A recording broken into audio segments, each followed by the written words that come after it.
مجھے بچے کی بہت خواہش ہوتی تھی کیونکہ میں ابھی بالکل جوان تھی اور مجھے اپنے میاں سے بہت کچھ چاہیے تھا۔ لیکن شادی کی رات ہمارے درمیان ایسا کوئی ازدواجی تعلق قائم نہ ہو سکا اور اگلے ہی دن میرا میاں دبئی چلا گیا۔ وہ میرے پاس ایک 16 سالہ ملازم چھوڑ کر گیا جو بہت اچھا تھا۔ ہمارا گھر بہت بڑا تھا، اسی لیے مجھے اکیلے سونے سے خوف آتا تھا۔ اس لیے میں نے اپنے 16 سالہ ملازم کو اپنے پاس سلانا شروع کر دیا۔ ابھی کچھ دن ہی گزرے تھے کہ میری حالت خراب رہنے لگی۔ میرا نوکر روز رات کو اپنے ہاتھ سے مجھے کھانا کھلاتا جسے کھا کر میں سکون کی نیند سو جاتی۔ ایک دن اس کے ہاتھ کا کھانا نہ کھایا، پھر آدھی رات کو نوکر نے اٹھ کر میری نائٹی کو پیارے دوستوں، آج کی کہانی کو آخر تک پورا سنیں۔ میں نے اپنی زندگی میں بھی نہیں سوچا تھا کہ میرا ملازم ہی میرے ساتھ اس طرح سے کرے گا۔ میں سوچ بھی نہیں سکتی تھی یہ میرے ساتھ کیسے ہو گیا تھا۔ مجھے جلد از جلد اس دلدل سے باہر نکلنا تھا ورنہ میرا بہت نقصان ہو جانا تھا۔ میں اپنے خوبصورت غلام کو دیکھ کر کئی بار اپنا دل ہار بیٹھی تھی کیونکہ میرا شوہر تو میری ضروریات کو پورا نہیں کر سکتا تھا اور نہ ہی وہ یہاں موجود تھا۔ لیکن پھر بھی میں نے اس کی بیوی ہونے کا حق ادا کیا اور اپنے دل اور اپنی نظروں کو قابو میں رکھا۔ لیکن میرا ملازم ارحم میرے ساتھ یہ کرے گا، میں تو سوچ بھی نہیں سکتی تھی۔ پچھلے کئی دنوں سے میں اپنے ساتھ اپنے ملازم ارحم کو سلا رہی تھی۔ اتنے بڑے گھر میں میرے اور اس کے علاوہ کوئی بھی نہیں تھا اور مجھے اکیلے سونے میں ڈر لگتا تھا۔ اسی وجہ سے میں نے اسے کہا کہ تم میرے بستر پر میرے پاس سو جایا کرو، اس طرح میرا دل لگا رہے گا اور تمہاری تنخواہ بھی ڈبل ہو جائے گی، تمہاری امی کا فائدہ ہو جائے گا۔ بیچاری پریشان رہتی ہے، اس کا کمانے والا تمہارے علاوہ کوئی نہیں ہے۔ ڈبل تنخواہ ہوگی تو وہ بہت زیادہ خوش ہو جائے گی اور اس گھر میں تمہیں کسی چیز کی کمی نہیں ہونے دوں گی، بلکہ یوں سمجھو کہ تم میرے اپنے ہی ہو۔ لیکن وہ کہتے ہیں نا، کسی کو بچہ کہہ دینے سے کوئی بچہ نہیں بن جاتا۔ اولاد ہمیشہ اپنی ہی ہوتی ہے جو صرف ماں کے پیٹ سے پیدا ہو۔ ایک ہفتے کے بعد جب مجھے پتا چلا کہ میرا ملازم ارحم ہی میرے ساتھ، یہ دیکھ کر میری روح فنا ہو گئی کیونکہ وہ مسلسل میری طرف گھور رہا تھا۔ کیونکہ میں ابھی شاور لے کر باہر نکلی تھی کہ دروازے پر گھنٹی بجی۔ میرے پوچھنے پر آواز آئی کہ میڈم، میں زکیہ اپنے بیٹے کے ساتھ آئی ہوں۔ میں نے بال کھلے چھوڑے اور جا کر دروازہ کھولا تو باہر وہ عورت اپنے بیٹے کے ساتھ کھڑی تھی۔ اس کا بیٹا مجھے ٹک ٹکی باندھے دیکھ رہا تھا۔ اس وقت شاید کوئی بھی میری طرف دیکھتا تو یوں ہی کرتا کیونکہ میرے جسم پر تولیہ بندھا ہوا تھا۔ اس عورت نے کہا کہ میڈم، میں اپنے بیٹے کو کام پر چھوڑنے آئی ہوں۔ مجھے پتا چلا ہے کہ آپ کو اپنے گھر کے کام کاج کے لیے ایک ملازم کی ضرورت ہے، تو اس لیے میں اپنے بیٹے کو آپ کے پاس چھوڑنا چاہتی ہوں۔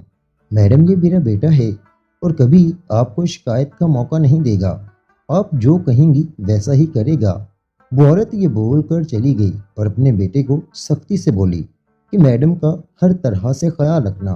اتنے بڑے گھر میں میں اکیلی رہتی تھی، ایسے میں ایک ملازم، وہ بھی 16 سالہ لڑکا، میرے لیے اس سے بڑھ کر اچھی بات کیا ہو سکتی تھی۔ اس لڑکے کا نام ارحم تھا اور وہ کہیں سے بھی نہیں لگتا تھا کہ کسی غریب خاندان سے ہو، مگر وہ کہتے ہیں نا کہ شکل و صورت سے تھوڑا پتہ چلتا ہے اس درخت کا پھل میٹھا ہوگا یا کڑوا جب تک اسے چکھ نہ لے۔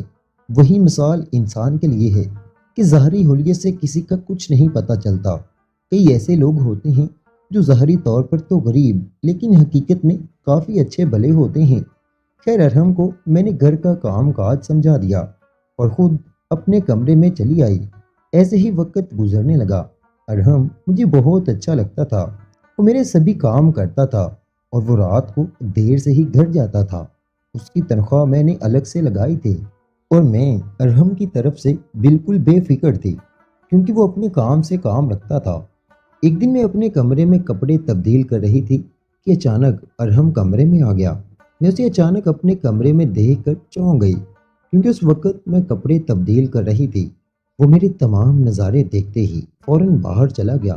جب میں نے کپڑے تبدیل کر لیے تو میں نے اس کو آواز دی اور وہ آتے ہی مجھ سے معافی مانگنے لگا، اور اس نے کہا کہ مالکن مجھے معاف کر دیں، مجھے نہیں پتا تھا کہ آپ کپڑے تبدیل کر رہی ہیں، اور آپ نے تو دروازہ بھی بند نہیں کیا تھا، جس وجہ سے میں سیدھا کمرے میں چلا آیا۔ اس بات کو 2-3 دن گزر چکے تھے کہ مجھے گھر میں فون کی گھنٹی سنائی دی۔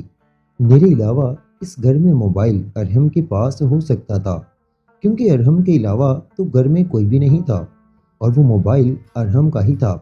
ارحم اپنے کسی دوست سے بات کر رہا تھا۔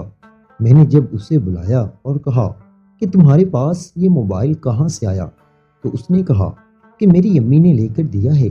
میں نے کہا کہ ابھی تم بہت چھوٹے ہو، تمہاری عمر ہی کیا ہے، تم صرف ابھی 16 سال کے ہو، اس لیے یہ استعمال کرنا اس عمر میں ٹھیک نہیں ہے۔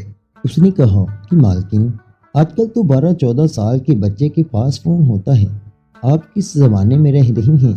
یہ سب باتیں پہلے ہوتی تھیں، آج کل یہ کون دیکھتا ہے؟ میں اس کی بات سن کر دنگ رہ گئی۔ اوپر سے میرا میاں فہد میری باتوں کا نوٹس نہیں لے رہا تھا۔ اسے جب اپنے حالات کا بتاتی تو آگے سے 2 ٹوک الفاظ کہہ دیتا کہ تم بچی نہیں ہو، آخر کب بڑی ہوگی؟ ساری دنیا کی بیویوں کے شوہر باہر کے ملکوں میں جاتے ہیں، تم دنیا سے الگ تھوڑی ہو۔ آج بھی مجھے گھر میں اکیلے ڈر لگ رہا تھا۔ پچھلے 1 ماہ سے روز مجھے لگتا کہ شاید گھر میں کوئی آتا ہے، کیونکہ جو ہی آدھی رات ہوتی تو مجھے وحشت ہونے لگتی تھی۔ اپنے اسی ڈر کو قابو کرنے کے لیے میں بہت کچھ کر چکی تھی۔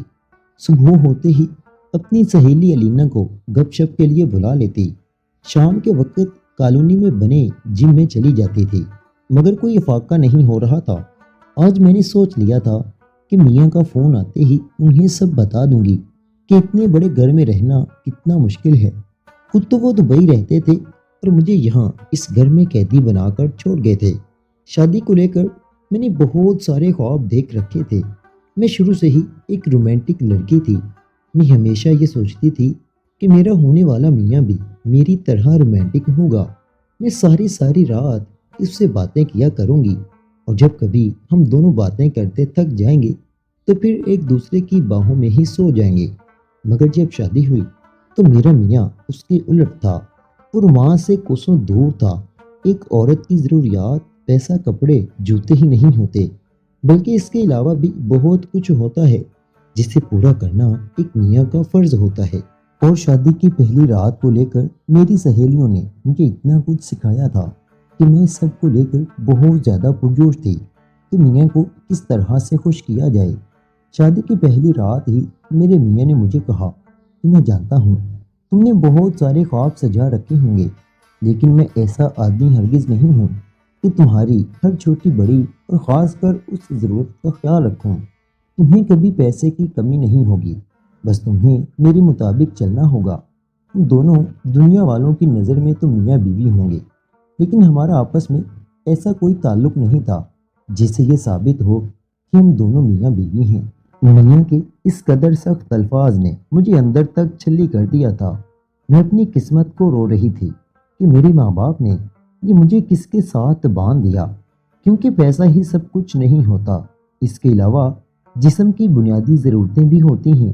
جیسے بھوک کے وقت پیٹ کو روٹی کی ضرورت ہوتی ہے، بالکل اسی طرح ہمارے جذبات کو بھی خوراک کی ضرورت ہوتی ہے۔ پچھلے 1 ہفتے سے میں اپنے میاں سے بات نہیں کر رہی تھی۔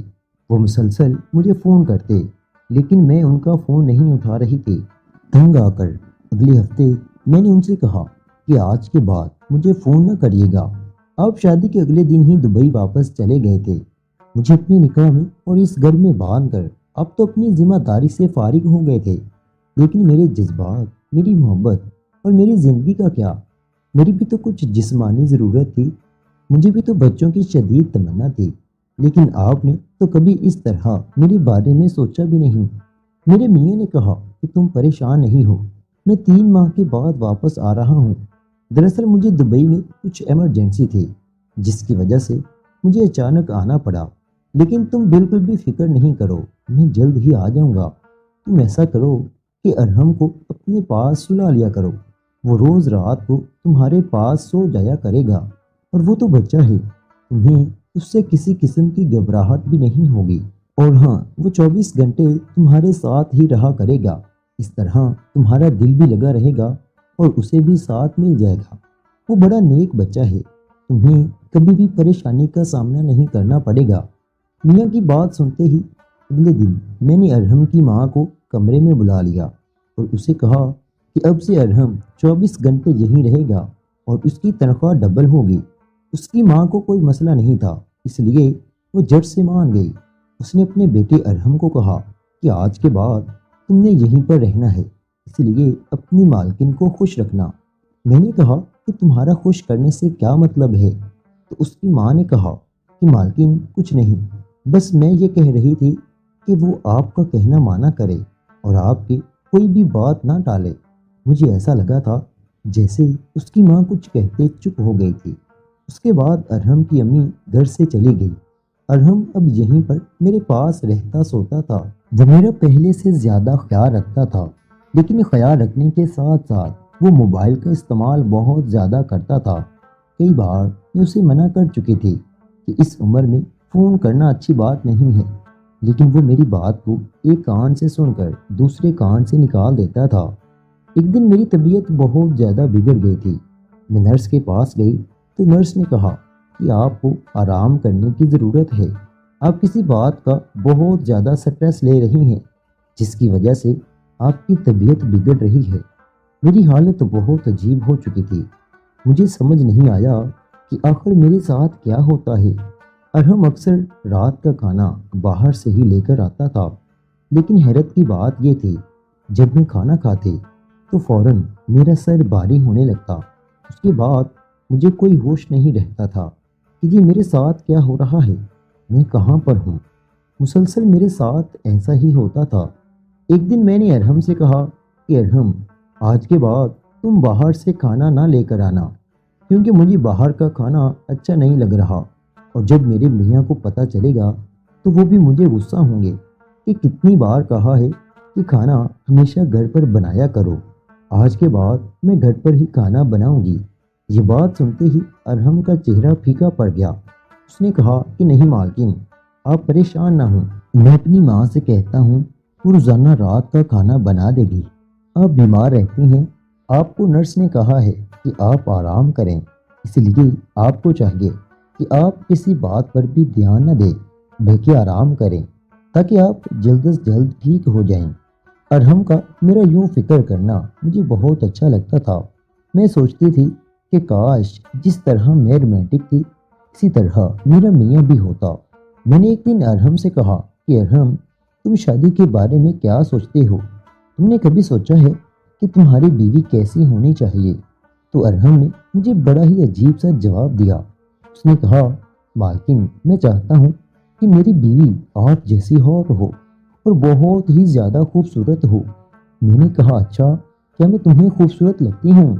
تو اس نے کہا کہ مالکن، آپ جیسا اس دنیا میں کوئی خوبصورت ہو ہی نہیں سکتا، آپ بہت ہی زیادہ خوبصورت ہیں۔ لگتا ہے صاحب نے کبھی آپ کی تعریف نہیں کی، اس لیے آپ کو اپنی خوبصورتی پر شک ہے۔ ارحم کا اس طرح کھلم کھلا میری تعریف کرنا مجھے بہت بھایا تھا۔ ظاہر سی بات ہے، کوئی بھی مرد جب عورت کی تعریف کرتا ہے تو وہ عورت کو اچھا ہی لگتا ہے۔ مجھے بھی یوں غیر مرد کا تعریف کرنا بہت اچھا محسوس ہوا تھا۔ میرا دل چاہا کہ ارحم میری اور تعریف کرے اور میں اس کے منہ سے اپنی تعریف سنتی رہوں، لیکن ایسا ممکن نہیں تھا۔ میں اور میرا 16 سالہ ملازم ارحم ایک ہی بستر پر سوتے تھے۔ میں تو اسے اپنا بچہ ہی سمجھتی تھی، کیونکہ میں اسے اپنے بیٹوں کی طرح ہی ٹریٹ کرتی تھی، مگر میرے دل میں کئی بار شیطانی خیال آیا جو کہ اچھا نہیں تھا، لیکن میں خود اپنے آپ پر کنٹرول رکھے ہوئے تھی، کیونکہ میرا یہ خوبصورت جسم میرے میاں کی امانت تھا۔ جب بھی ارحم کے چہرے کی طرف دیکھتی تو بہت ہی وہ بھلا محسوس ہوتا تھا، کیونکہ وہ بہت ہی زیادہ خوبصورت لڑکا تھا اور اپنی عمر سے کئی گنا بڑا لگتا تھا۔ لمبا چوڑا، اوپر سے کلین شیو، وہ ایک بھرپور مرد لگتا تھا۔ یہی سوچتے سوچتے جانے کب میں سو گئی، مجھے پتہ ہی نہ چلا۔ جب صبح میری آنکھ کھلی تو میری نائٹی عجیب حالت میں تھی۔ کیونکہ رات کو میں یہی پہن کر سوتی تھی جبکہ ارحم گھر پر موجود نہیں تھا۔ میں کافی دیر تک اس کا انتظار کرتی رہی لیکن وہ نہ آیا۔ شام کو جب وہ واپس لوٹا تو میں نے کہا کہ کہاں پر تھے تم سارا دن؟ تم نے بتایا بھی نہیں کہاں گئے تھے۔ کم سے کم تمہارے پاس یہ موبائل تھا، مجھے فون ہی کر دیتے کہ آج مجھے کوئی ضروری کام تھا۔ تو میرے 16 سالہ ملازم ارحم نے کہا کہ مالکن، ماں کی طبیعت ٹھیک نہیں تھی، اچانک مجھے وہاں جانا پڑا، اس لیے میں آج گھر پر موجود نہیں تھا، مجھے معاف کر دیں۔ میں اگلی رات یہی سوچتی رہی کہ کل میرے ساتھ کیا ہوا تھا، کیونکہ مجھے کچھ بہت ہی زیادہ عجیب محسوس ہو رہا تھا۔ یوں لگتا تھا کہ جیسے کل رات کچھ غلط ہوا ہو۔ ارحم بھی سو چکا تھا۔ جب صبح میری آنکھ کھلی تو میں نے ارحم سے کہا کہ تم رات کو کس ٹائم سوتے ہو؟ وہ مجھے کہنے لگا، مالکن، میں تو آپ سے پہلے ہی سو جاتا ہوں۔ میں نے کہا اچھا ٹھیک ہے، لیکن کل رات 2 بجے جب اچانک میری آنکھ کھلی تھی اس وقت ارحم جاگ رہا تھا اور مجھے اٹھتے دیکھ کر وہ فوراً سوتا ہوا بن گیا تھا۔ میں یہی سوچ رہی تھی کہ ارحم نے مجھ سے جھوٹ کیوں بولا، آخر کیا وجہ تھی۔ اب میں نے سوچ لیا تھا جو پچھلے کئی دنوں سے میرے ساتھ ہو رہا تھا، اب میں اس کا پتہ کر کے ہی رہوں گی۔ اگلی رات جلد ہی میں اپنے کمرے میں آ کر سوتی ہوئی بن گئی اور ارحم تقریباً 12 بجے کمرے میں آیا اور وہ بھی آ کر لیٹ گیا۔ میری نظر ارحم کی ہر حرکت پر تھی، لیکن آدھی رات کو میرے ہوش اڑ گئے، میرے قدموں تلے سے زمین نکل گئی جب میں نے سنا کہ ارحم میرے میاں سے بات کر رہا تھا اور وہ دونوں آپس میں میرے متعلق ہی بات کر رہے تھے۔ ارحم نے کہا، مالک، آپ کا کام ہو جائے گا، آپ بالکل بھی فکر نہ کریں، میں مالکن کو یہاں پر بہت زیادہ الجھا کر رکھوں گا، بلکہ میں نے ان کی بہت سی نازیبہ تصاویر بھی بنا لی ہیں جن کے ذریعے میں ان کو بلیک میل کروں گا اور ان کو بتاؤں گا کہ وہ اپنے شوہر کو دھوکہ دے رہی ہیں اور اپنے ہی گھر کے ملازم کے ساتھ اپنی ضروریات پوری کر رہی ہیں۔ اس طرح وہ کبھی بھی آپ سے یہ نہیں کہیں گی کہ اب آپ جلد از جلد واپس آ جائیں، کیونکہ ان کو خود سے دھوکے کی بو آئے گی۔ اور ویسے مالک آپ کی بیوی ہے بہت خوبصورت، مگر کمبخت مجھے وہ اپنا بیٹا مانتی ہے، ورنہ بہتی گنگا میں ایک آدھ بار میں بھی ہاتھ دھو لیتا۔ یہ سنتے ہی میری آنکھوں میں آنسو آ گئے۔ میں سوچ بھی نہیں سکتی تھی کہ میرا میاں اس قدر گھٹیا حرکت کرے گا۔ مزید اگلے دن مجھے محلے کی عورت سے معلوم ہوا کہ میرے میاں نے باہر ایک گوری سے شادی کر رکھی ہے۔ اس نے بتایا کہ میرے میاں نے کبھی مجھ میں دلچسپی ہی ظاہر نہیں کی تھی، وہ فون بھی مجھے اپنی ماں کے ڈر سے کرتا تھا۔ جس عورت نے مجھے سب بتایا وہ میری ساس کی سہیلی تھی۔